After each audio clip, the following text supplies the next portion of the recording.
প্রিয় ভাইরা আমার, অনুরূপভাবে রাসূলুল্লাহর কোন উম্মতকে তিনি এই দুনিয়ার জমিন থেকে পরকালে বিদায় নেওয়ার পর জাহান্নামের আগুনে রেখে একা জান্নাতে যাবে না।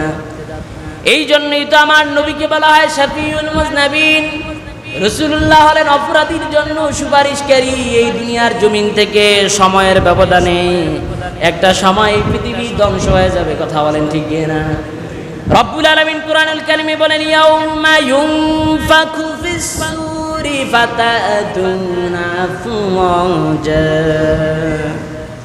ইসরাফিল আলাইহিস সালাম একদিন সিংহায় ফুৎকার দিবেন। দুনিয়ার জমিনের সমস্ত মানুষ সেদিন ফাতাতুনা আফওয়াজা, আল্লাহ তাআলার দরবারে সেদিন দলে দলে উপস্থিত হতে থাকবেন। যারা এই দুনিয়ার জমিন থেকে ইতিপূর্বে বিদায় নিয়ে গেছে, যারা এখন আছে কিয়ামত পর্যন্ত, যারা জন্মগ্রহণ করবে, যারা কবরে আছে, দুনিয়ার জমিনে থাকবে, ফাতাতুনা আফওয়াজা। কোরআনুল কারীমের ব্যাখ্যায় বলা হয়েছে কবর থেকে উঠে সেদিন আল্লাহর দরবারে সবাই উপস্থিত হতে থাকবে।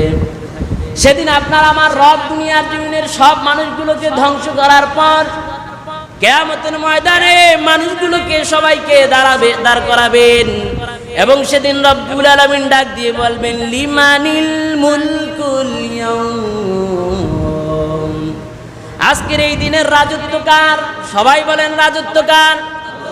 সেদিনও রাজত্ব আল্লাহর। এখনো পৃথিবীর জমিনে আমরা আছি, এখনো রাজত্ব হলো কার? অথচ অনেকে দাবি করতো রাজত্ব হলো আমার, কিন্তু সময়ের ব্যবধানে এগুলোর ব্যাখ্যা করা এখন লাগবে না। এই রাজত্বের মাসনাদ থেকে লাঞ্ছিত করে, অপমানিত করে তাদেরকে যিনি নামিয়ে দিয়েছেন তিনি কে? এজন্য রাজত্ব আমার, আমার বলে কোনো কথা বলা যাবে না। কিয়ামতের ময়দানে একজনই কথা বলবেন, তিনি আপনার আমার রব আল্লাহ। সেদিন সব মানুষ চুপ থাকবে, কেউ বলার সাহস পাবে না আল্লাহ আপনি সমস্ত রাজত্বের মালিক। কারণ এই কথা যদি মানুষ বলে, আল্লাহ টোটলা চিপে ধরবেন যে দুনিয়ার জমিনে তাহলে আমারে মানলি না কেন? দুনিয়ার জমিনে অমুকের পিছনে দৌড়াইলা কেন? আমি যদি সমস্ত ক্ষমতার মালিক থাকি তো আমার পিছনেই দৌড়ানোর দরকার ছিল, আরেকজনের পিছনে গেলা কেন? কথা বলেন ঠিক কিনা? রবের এই প্রশ্ন দেওয়ার ভয়ে কেউ সেদিন কথা বলবে না।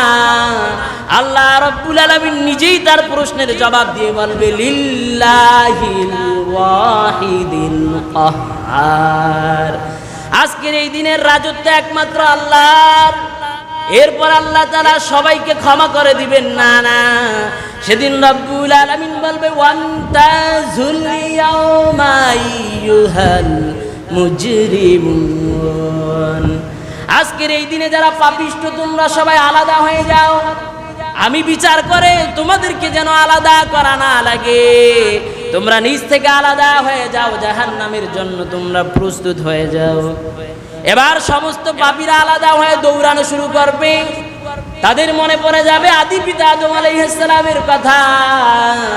আদম নবীর নিকট গিয়ে সবাই বলবে ওগো বাবা আদম, আপনি তো এই দুনিয়ার জমিনে প্রথম নবী ছিলেন, আপনি আল্লাহর প্রথম নবী, আমাদের আদি পিতা নবী হয় আপনি আমাদের জন্য একটু সুপারিশ করেন যেন আল্লাহ তাআলা আজকে আসরের মাঠে আমাদেরকে মাফ করে দেয়। আদম নবী তাদের কথার দিকে কোনো ভ্রুক্ষেপ করবেন না। নিজে সেদিন নিজেকে অপরাধী বলে, নাফসি নাফসি বলে কান্না শুরু করবে। কারণ আদম নবী একটা মাত্র অপরাধ করেছিলেন। আল্লাহ রাব্বুল আলামিন জান্নাতি নিষিদ্ধ ফল খেতে তিনি নিষেধ করেছেন, সেই ফল তিনি শয়তানের প্ররোচনায় ভক্ষণ করে ফেলেছেন। তিনি বলবে আজকে অপরাধের ক্ষমা আমি পাই কিনা জানি না, যার কারণে আমি নিজেই তো কান্না করতেছি, তোমাদের জন্য আমি সুপারিশ করতে পারবো? সবাই বলেন সুপারিশ করতে পারবো? এবার সবাই চলে যাবে ইব্রাহিম খলিলুল্লাহর নিকট, গিয়ে বলবে আপনি আমাদের মুসলিম মিল্লাতের জাতির পিতা, ওগো নবী ইব্রাহিম আপনার নিকট আমরা সবাই আসলাম, আপনি আল্লাহ তাআলার দরবারে আমাদের জন্য ক্ষমা চান। আল্লাহ তো অপরাধীদেরকে আলাদা হতে বলেছে, আমরা নিঃসন্দেহে অপরাধী, জাহান্নাম বিনা আমাদের কোনো গতি নেই। এবার ইব্রাহিম নবী ডাক দিয়ে বলবে আমি নিজেই তো অপরাধী, তোমাদেরকে সুপারিশ করার মতো আমার কোনো শক্তি নাই, সাহস নাই। এভাবে করে করে সমস্ত নবীদের নিকট দুনিয়ার জমিনের সব মানুষ যাবে, কেউ মানুষদেরকে ক্ষমা করার আশ্বাস দিতে পারবে না। সর্বশেষ আমাদের মনে পড়ে যাবে প্রিয় নবী মুহাম্মদুর রাসূলুল্লাহর কথা। যে আমরা তো আমাদের নবীর উম্মত, চলো না সবাই মিলে একটু রসুলের নিকট যাই। আল্লাহর নবীর নিকট গিয়ে যদি আমরা ক্ষমা চাই তাহলে রাসূলুল্লাহ হতে পারে আমাদের জন্য সুপারিশ করবেন। এবার সবাই যাবেন নবীজির দরবারে, গিয়ে দেখবেন সকল নবীর মতো নবী মুহাম্মদ নাফসি নাফসি বলে কাঁদে না। আপনার আমার নবী তার জবান থেকে একটা কথা বলে কাঁদতেছেন, সেটা হচ্ছে উম্মতি উম্মতি বলি আল্লাহু আকবার। নবীজি হাসরের মাঠে আমাদেরকে ভুলে যাবেন না, সেজদায় পড়ে উম্মতি উম্মতি বলে কান্না করবেন। রব্বুল আলামিন বলবে, ও হাবিব আপনি আপনার মাথাটা উঠান, আপনি কেন এত কাঁদতেছেন? এই দুনিয়ার জমিনে আল্লাহ রব্বুল আলামিন সমস্ত নবীজিকে বিশেষ একটা দোয়া চাওয়ার জন্য ক্ষমতা দিয়েছেন।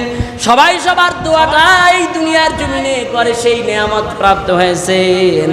আপনার আমার নবীকে যখন সেই দোয়াটার কথা আল্লাহ বললেন, নবী বললেন, ওগো আল্লাহ এই দোয়াটা আমি এই দুনিয়ার জমিনে করব না, যেই দোয়াটা তুমি আমার কবুল করবে এটা আমি কিয়ামতের জন্য রেখে দিলাম।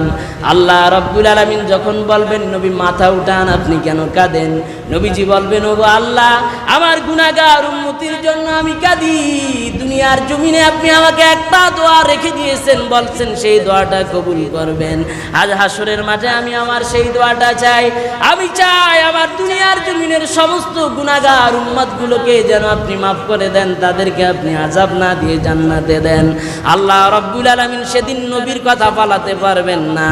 রব্বুল আলামিন বলবেন, নবী কান্না করবেন না, আমি আল্লাহ তাআলা আপনার সেই হৃদয়ের দোয়াটা কবুল করে নিলাম এবং আপনার সমস্ত মুসলিমিন পাপী গুনাহগার উম্মতদেরকে ক্ষমা করে দিয়ে আমি আল্লাহ তাআলা চিরতরে জান্নাতের সার্টিফিকেট দিয়ে দিলাম।